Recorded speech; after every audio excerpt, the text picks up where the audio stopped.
Hello, everyone, and welcome to the Women in Leadership Talk podcast. I am so excited. I have Kristi Honey here with me today, and we're going to be talking about how women find their seat at the table. Kristi, welcome. Thank you very much for having me, Vicki. It's a pleasure. Oh, we're thrilled. So let me give you a little insight to Kristi. She's been so gracious to spare her time with us today, and she's got a great history of some of the experiences that she's had. But I want to give you some insight to who she is. So Kristi is actually the chair of the Durham College and College Employers Council boards.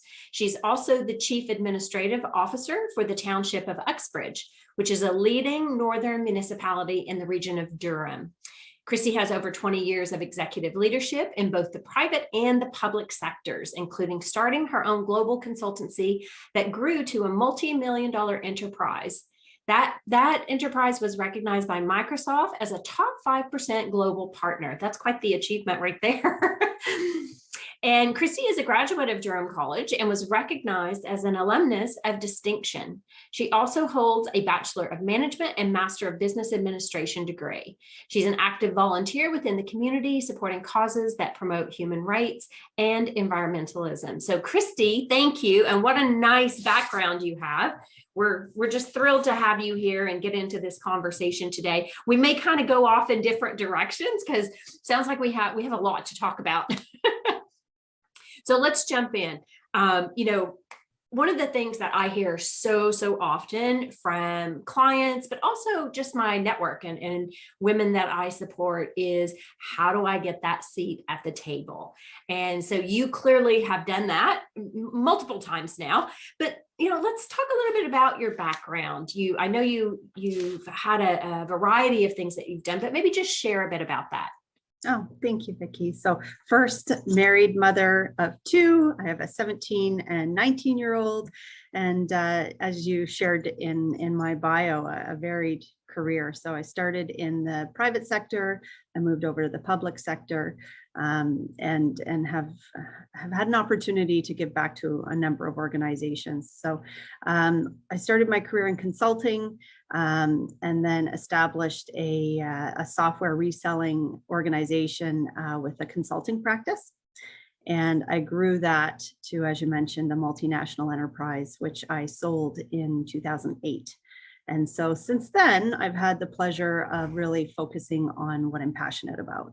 And so that's giving back to organizations that are embarking on transformational change initiatives and leveraging technology. So most recently, I was the head of cyber and IT security with Ontario Power Generation. Oh, okay. Yeah. And then I started with the Township of Uxbridge, leading the municipality just before the pandemic hit. And so it's wonderful to give back to a municipality that's local to me. So I'm 15 minutes from home, which has been— Oh, lovely. Yeah. That's awesome. That's awesome. And so cybersecurity, I didn't realize that you had done cybersecurity.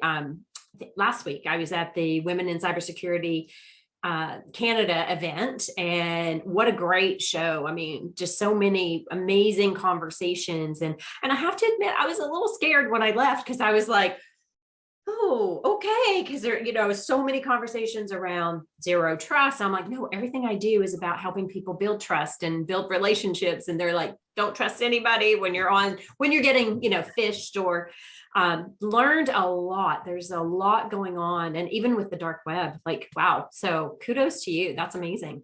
Yeah, it was, it's a very interesting world. And that conference is just exceptional. It definitely opens your eyes to the reality of what's actually happening in cyberspace. Oh, yes. We could have a whole other conversation on that, actually.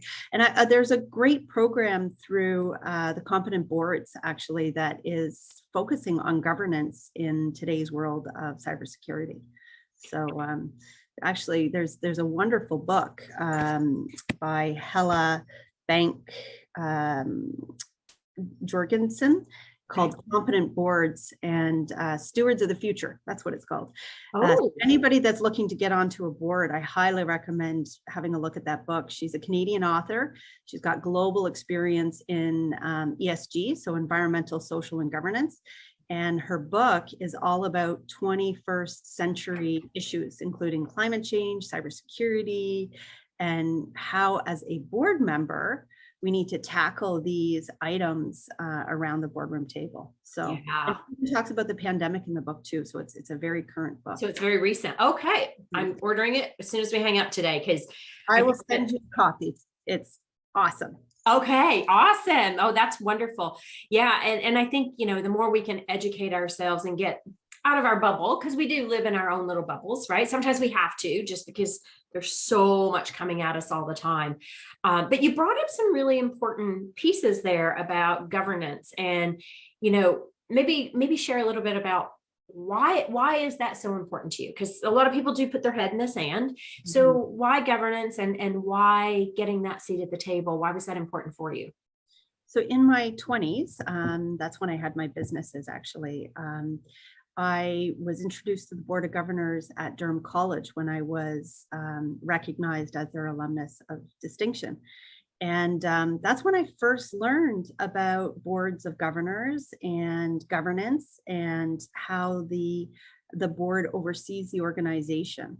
And I learned that Durham College has a $915 million economic impact on the region of Durham. Yeah. That's like mic drop, right? Wow. Okay. Yeah. So when I learned that, I thought, I want to get involved. I want to do this. Like, this is a way I can give back to my community and leverage my entrepreneurial background, my technology background, in a meaningful way to my community. So, it's a way to volunteer where I'm leveraging my business background to give back to an organization. And so that's really where it started. That's amazing. Wow. So I know that, through some conversation and also some things I've read about you, you've expressed how important, growing your network and your connections are. So I guess my question on that is, how do you go about that, right? So you volunteered, you did some governance, and that sort of got you going. And we're talking specifically about, how you grow into a board type role. So what are some of the things that you've done about building those networks and connections? So I talked a little bit about this in my Women of Influence article, the importance of giving and really having that altruist mindset. So genuinely caring about others and others' success. And I took a bit of a unique approach, I think, when I had my businesses, in that I realized quite quickly that there actually is enough pie for all of us. There is more than enough business to go around. And I actually started to build relationships with my competitors. Nice. And that's a little bit unique in that we often don't reach out to build connections and relationships with those we directly compete with. But what I learned, especially in my industry, is that by growing the software platform that we were all vested in, the Microsoft Dynamics platform, it was actually good for us all. Yeah. And so sharing resources, leveraging one another's expertise. One consulting firm might have a specialty in manufacturing. So if a client came to me and needed manufacturing expertise, I could pull on that resource. And then when people needed expertise in supply chain or in payroll, they could pull on my experience and expertise. And so I realized really quickly, and I learned from that there's more than enough business to go around for all of us. So I took that same concept and applied it to, the work that I do in all industries and in my board work.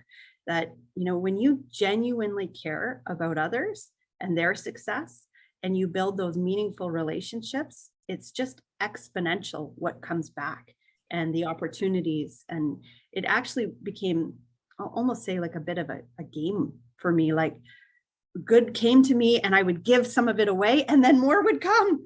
And then, I love it. and more would come. And it was just this natural, my business, I never had, a marketing resource on my team. All of our sales came through word of mouth and growing our network and growing our business just through relationships. And that's how we became top global Microsoft partner, top 5% of Microsoft partners globally. That's amazing. I love that. So, and what I really heard there, and such an important point that you made, is shifting from scarcity to abundance. And so often people will, oh my gosh, if I, do that, then that means they get more than I do. And I love what you said. I happen to believe and have the same philosophy that it's big enough and there's more than enough for all of us. And so if you can help someone else, why wouldn't you? Right? Like help them be successful. Right. And people even ask me that about the podcast. They're like, well, you brought so-and-so on your podcast and they would be a competitor to you. And I'm like, yeah, but they don't do it the way I do it. And I don't do it the way they do it. So for me, it's very much about whoever comes, they need to hear what they need to hear. Right. And so if it's not me, that's okay. I've been a conduit to help that happen. And for me, I love what you just shared there. That's awesome. Wonderful. That giving mindset, right? Being kind and putting goodwill out there. Sending thank you cards and congratulations cards. I send them out to complete strangers. Like people, I read about somebody's success, particularly a woman in business or a promotion she got, or, something cool that's happening or that she's accomplished. And I just send a thank you card. Hey, you go, girl. That's awesome. I read it. Oh, I love it. Right. And then, just raising up others, right? It's good for all of us. Yes, exactly. And so when you think about that from a board perspective or your seat at the table, that's even more important, right? Because even if we go to the example of realizing there was 915 million, it's like, how is that being allocated? And, is there some inclusivity in that? And, how does that spread and trickle through our communities? And that is such an important piece, right? Because you're going to look at it differently than the person sitting next to you. So let's jump into that. Let's talk about those board seats. So maybe share some of your tips for how do you position yourself for a board or getting that seat at the table? So I think you said it actually really well, like being authentic, right? Be authentically you, be yourself, and decide what it is you're passionate about. Make sure, you can't be passionate about everything. So I find you'll have more success if you focus on the things that are of interest to you and that you're already passionate about. And by volunteering, right? So, you may not get a seat at the table at the start. You've got to make a name for yourself, build a bit of a reputation in that industry if you're starting from scratch, if you've never done work in that industry or with that organization before. But put up your hand, volunteer, and start to build a name and reputation for yourself with that organization or within that industry. And as women, we're not very good at that. Like we don't often like to do things where it shines a light on us. Like for example, putting your hand up to speak at a conference or at a work event. We often don't like to share our successes or shine a light on them as much as maybe men naturally do. So I would say start there, right? Start by volunteering and getting to know who the decision makers are. I always look at a board and find out like who's the chair of the board, who's on the nominating committee, who's the president, what events are they attending, where can I meet those individuals or start for them to get to know me or gain a sense of who I am and what I'm all about. I love it. So very intentional. And, that's really about honing your networking skills as well. Right. And it's like when you go looking for a job, it's the same philosophy, right? Like you're really being intentional about, is it the right fit for you? Why do you want to be on that board? And then who can you connect with that can help start to bring that to fruition? Exactly. Love it. And being very intentional about it is really important. The other thing I would suggest is learn good governance. And this was a mistake I made early on. So I wanted to be on the Durham College Board, and I was granted an interview, and I was super excited about it. And I have, the background that they were seeking. And I attended the interview, and they started to ask me about Robert's Rules of Order, and they started to ask me about policy governance models. And deer in headlights, I didn't know the answer to those questions. And so I wasn't selected to be on their board at that time. And that was a great opportunity for me to realize, oh, I've got some learning to do here, right? It's not just about bringing your skills and experience to the board. You actually also have to know about good governance. Yeah. So I invested in some training. You want to walk into any of those interviews knowing the difference between the role of senior leadership and the role of the board. So sort of noses in, fingers out. Yes, really great comment. Yeah, and understanding good governance. And there's lots of training available online. Oh, the book I talked about, Hella's book, she has a new program called Competent Boards. It's a designation that focuses on sort of global ESG, so environmental, social, and governance. That's a really up and coming designation that's recognized globally. And then, of course, ICD. So the Institute of Corporate Directors has a program, directors education program, that's highly recognized. You don't necessarily have to go and get a designation. Make sure you walk into the interview, with understanding good governance. There's even online free training on good governance or books on Robert's Rules of Orders. And then as you start to develop some experience, you might want to consider getting more formal education if you're going for paid board positions or, corporate boards. Yeah, all great comments. And I think at the essence, what I've heard you just share there is it's so important to know what you're passionate about, make sure you're intentional about building connections, but also educating yourself. Educating yourself on, how to speak and how to integrate yourself into a board so that, if you get there, you're not scrambling to catch up and to learn, but how do you have those conversations early on that shows that you've done your due diligence, you've done your homework. And there's a responsibility to being on a board and a lot more liability today than there used to be, right? In sitting on a board, because you are nose in, fingers out, to your point. But you're also responsible, even though fingers are out, you're responsible for understanding what's happening in that organization. That's right. Actually, and you do have a fiduciary duty, and you need to understand that fiduciary duty.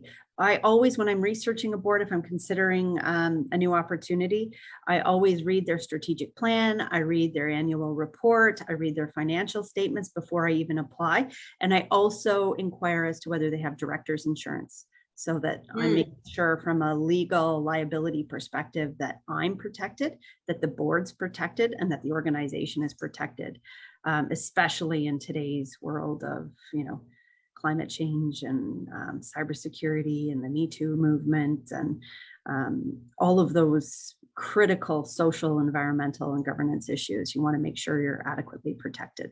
Yeah. Another great comment. That's really important.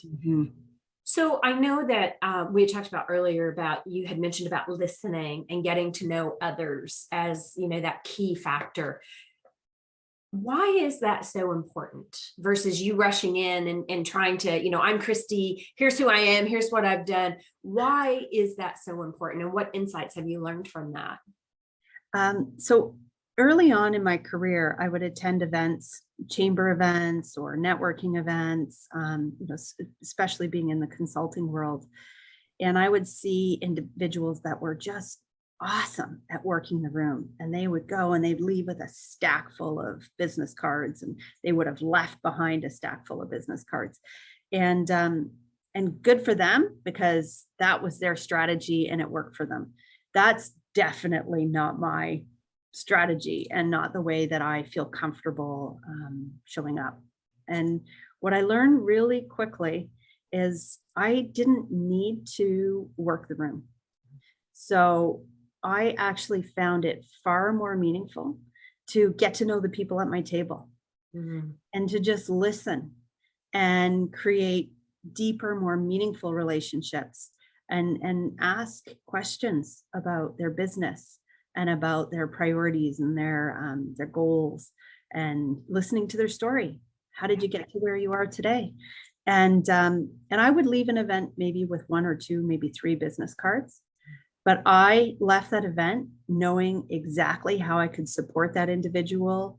I could introduce them to members of my network to help get them either new business or new access to resources or create connections. And um, and that led to really meaningful relationships. And it just goes back to sort of that altruist mindset, right? Like you just give. I'm there. Yes, they'll ask me about my business and I'll share it, but I was intentionally not pushing my elevator speech. I just sat back and I listened. And those relationships developed into long-term meaningful relationships. And again, then they wanted to help me too, right? So then when opportunities came, they thought of me first because I've already helped them. And it's not, you know, it sounds a little very intentional, and it is, but that's just authentically, naturally who I am as a person anyway. So it made for a more enjoyable experience when I attended those events, Mhm. as opposed to, working the room. It's not me. Mhm. Yes. No, that's beautiful. See, I am a complete extrovert. You probably can tell that. And I love working the room. I actually was our chairman of the board that I sat on. He said to me one time, he goes, "Vicky, you're such a wooer." And I was like, "What is a wooer?" Right? And everybody on the board table is looking at me going, "Okay, what is he saying?" But I'm that person who will go around and meet everybody, and especially the people I don't know, because I want to bring them in so they're comfortable, right? And then I'll go talk to the people that I do know. But I love what you shared there because a couple of things that come up. Most people are not comfortable working a room. Yep. And because it doesn't feel authentic, right? And usually it's not authentic. Like it's that rush game of, how many can I get? And that's not what it's about. It is about the genuine connection.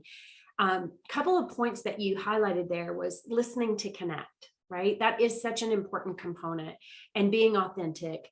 And what I'll share with you in my Women in Leadership Empowered program, that is one of the things I teach is, how do you listen to connect, and asking very powerful questions, because that is empowering for you, but it's also empowering for that other person. And so you're naturally doing that in a way to solidify those relationships. And that is so important. And you're doing that at that moment, but then it becomes a longer term relationship. It's not just, we're in this event today and hi bye and Kristi goes on her way, right? That's what I heard. And so I love that. And I think that's a great tip, especially for women, to really embrace that and recognize that, that's intentional. Yeah. Awesome. And those that can work the room, like, good on you. That's awesome. It's a skill, it's a gift. And if you can do it and you feel comfortable with that and it energizes you, especially as an extrovert, go for it. Yeah. But we don't have to show up that way. So if that's not you and that puts you in sort of an uncomfortable position, you don't need to take that approach, right? But go to the event. So what I've learned, I mentor many women, and what I often hear is, well, I don't want to go to the event because I don't want to have to work the room. It's outside my comfort zone. Exactly. I'm just not going to attend. And it's like, no, show up, go, but be your authentic self. You don't have to take the approach that's sort of textbook, right? Just show up the way you would naturally, and people will connect to that, right? Exactly. Well, and that goes hand in hand with what you shared earlier about just raise your hand, right? Like, I mean, oftentimes we get anxious because we think all eyes are focused on us when the reality is it's not. And so it is, every time you do that, you become a little more confident and a little more in your power, and able to, even if it's one connection, right? I like to say it's like you have a job. So if you're going to that event, your one job is to make one connection. And if you just do that, then you've started to, turn your mindset with the way that you've approached it in the past. Yeah. Yeah, Okay. that's exactly it. And you don't know where that'll go or where it might lead, but that one connection can open up a whole new world. Yes, And you can open up a whole new world for that one connection. And that's exactly. always where I start is, how can I help this person? How can I support this person? What can I do for this individual that will be meaningful for them? And sometimes there's not alignment, and I can't think of a way to help, but I just listen, and the opportunity might come up in the future where I'm like, oh, I just met someone in that space. Let me introduce you, right? So Exactly. it's just listening and learning, and being very mindful. I love that. I love that. And actually, I have an example of that just happened this week. I was speaking to a woman, and we met on CAO, and we were connecting, and she's talking to me about, she's working on this project, and she needs some technical help. And I went, oh, I just met such and such. That would be perfect. So I've just connected the two of them, right? Because they both, one could fulfill the need of the other. And they were like, oh my gosh, this is amazing. Thank you so much. So you're right. It can be somebody you've met in the past. It could be somebody that you've just recently met, and you can bring those people together, and that helps all of us when that happens. Yeah. Yeah. Absolutely. I love it. Yeah, me too. I know. I love, it's magic, right? It's when magic happens. So, I think one of the things that we sometimes forget is, how do I want to say this? Like, getting that seat at the table for women especially is more important than it's ever been. And we have I believe personally, we have this responsibility to put ourselves up there, and to believe in our worth and believe in how we can impact particular areas or the influence we have. And so let's talk about that a little bit. Like, how can you take your position on a board and have a bigger influence? And I know you and I spoke briefly about what's happening in the Ukraine. So how have you used your board seat to be influential in helping? So one of the things I did very intentionally when I did get on the Durham College board was to stay on nominating committee. So nominating committee is often where our board members start, and they help shape the future of the board. I look at nominating committee as actually the gatekeepers and one of the most essential roles, because they're the ones that are going to determine what voice come to the table. Often people want to be on accounting and audit and finance committee or the governance committee. And I think that's important to get a variety of expertise on each committee. But I really wanted to stay on nominating committee. And the reason for that was I was one of two women when I started on the board. And I wanted to be a change maker. I wanted to bring the board to gender balance, and I wanted to bring diversity on the board. And so by chairing the nominating committee, I could leverage that influence to create more seats for women. And we did. And it was a bit of a grind, and we achieved gender balance. I've been on the board 6 years, and I guess it was about 2 years ago. And I almost cried my first board meeting when I was sitting there, and there's 17 of us and half are women. And I took a moment and was, Bravo. just celebrate this for a minute. Can we just look around and celebrate this? Like, we have gender balance on this board, and it shapes the conversation. It shapes the culture of the board, the discussions that we have, where we do our deep dives, the questions that get asked, the focus and priorities within the strategic plan. It's so essential now more than ever, right? And so that's the first thing. Use your influence to help shape the look and feel of the board, because it'll change the conversation.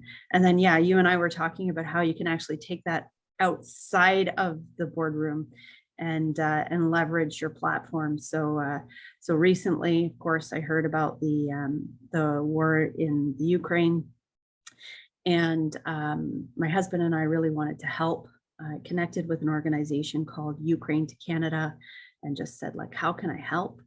And, they talked about the most imperative need is temporary emergency housing for the refugees coming to Canada. And so I said, okay, well, put us on the list. We have the space, we can host a family. And then I got to talking to the organizer, and he shared with me that some people were coming in and they were being placed in difficult situations, difficult housing situations. So, for one example, a woman was placed in a polygamous family and had to be emergency evacuated. Obviously, well, not obviously, but that just didn't align to her values, and so of course, that was not the right fit. Also, another woman was placed in a family where the husband immediately started hitting on her quite heavily. Totally inappropriate. So emergency evacuation. So it got me thinking, we're a college, we have empty residences. They're sitting empty, primarily empty for the summer. We have this huge influx of refugees coming. Why wouldn't we? That's safe. It has security, 24/7 security. It has international student support. So even if they're not students, we actually know how to welcome international people to our campus. We have mental health supports. We have job supports. Like the campus is like the perfect place. I love it. People coming to Canada, yeah. So I was at a conference in Halifax, and I was talking to the president of Durham College, and he just immediately said, 10 full scholarships, and we'll open up 10 residences to start. And I'm the chair of the board that oversees the 24 Ontario colleges from a labor relations perspective. So it got me thinking, well, if we could do this at Durham, like, why aren't we doing this across the province? So I called Graham Lloyd, the president of CEC, and said, I know this is not in alignment with our mandate, but I want to use my platform as the chair of the board to then put a call out to all the Ontario colleges to say, this is what Durham's doing. Like, How can you help? help, right? We all have this capacity. Why wouldn't we use it? I mean, it's just perfect alignment for safe housing and additional support services. So I used that platform and put the call out provincially, and a number of colleges are all stepping up and doing the same. And we were in Halifax at the Colleges and Institutes Canada conference. And so again, just leverage that platform to meet the president of CICAN and tell her what we were doing. And she's putting the call out nationally now, right? Wow. I love it. It's just, use the platform, right? Yeah, it's totally outside the mandate, but like the fit is so perfect. Yes. Well, Yeah. and I think that's also the beauty. Okay. I'm going to do a little bit of gender here, but women tend to look at things more broadly, more holistically, especially when it comes to the human side of things. And not that men don't, I'm just saying, that's why it's so important there are more women on boards, because we do come with a different lens, a different perspective. And I love that you have utilized your platform to expand that giving and that helping, because there is such great need. And as you and I were talking earlier, there's so many ways that we can support without a lot of heavy lifting, really. And so you've come up with such a great solution and have now got this ripple effect happening across our country, which is phenomenal. So that's awesome, Kristi. I do think that's so important to highlight, though, that sitting on the board is bigger than just what the immediate need is. And so how you've utilized it is incredibly inspiring, number one. But number two, like it changes people's lives. And I love that. So being on a board is a huge responsibility, but so rewarding. The relationships I have developed from being on boards are very special and very unique, when you are in the arena together, fighting the fight, and you've got the wounds together, you develop relationships that will stay with you for life. And so the people I've met and worked with on the board, I will be friends and colleagues with forever. And, and I didn't fully appreciate that that would happen. I knew that I would, meet people and build relationships. I didn't realize to the extent that that would happen. Wow. Beautiful. Beautiful. I love it. Well, I mean, clearly you're very authentic and very intentional about, how you want to show up in the world and you want to be that catalyst for change. We're going to wrap up here, but Kristi, I want to thank you. Like, you've shared so many great tips of how we can raise our hands, how we can use our voices to have significant impact in the world, and how to get that seat at the table. And you have a responsibility to do it. So we thank you for that. It's been a pleasure having you as a guest on Women in Leadership Talk. And any last, what do you want to leave our audience with? What one thing would you want them to walk away with today? Just get involved. Get involved, put your hand up, get involved. Don't be afraid to speak your truth. Don't be afraid to show up as authentically you. You don't have to have it all figured out. Just show up, put your hand up, and great things will happen. Beautiful. Love that. Thank you. Thank you. Thank you for joining us. And I want to take a moment to thank our audience. Thank you for joining us. We know you have a choice as to what podcast you listen to. I am sure today's conversation has been inspiring and you're going to walk away with, more inspiration and hopefully that little push to get involved, as Kristi just said. I also want to take a moment and thank our sponsor for today's talk, which is the Bond Hill event group. And Bond Hill lead the Women in IT Summit, Information Technology Summit. Yay, I know. And that'll be on the horizon. So, this is where professionals come together from across Canada who are in technology, but also the diversity, equity, and inclusion space. And so they're going to be having their fourth annual summit in person. That is going to be in October of 2022. And it promises to be a very impactful event as always. And they're thrilled to be bringing it to you live and in person. So again, we want to thank them for sponsoring this episode. And we hope that you will sign up and come to the conference and meet some amazing people and practice those networking skills. So thank you, Bond Hill, for doing that. And again, I want to thank you from Women in Leadership Talk. We appreciate you being here. We do know you have a choice, and we hope to see you on our next session. All right, everyone, take care. Have a wonderful day. Kristi, thank you again. Thank you.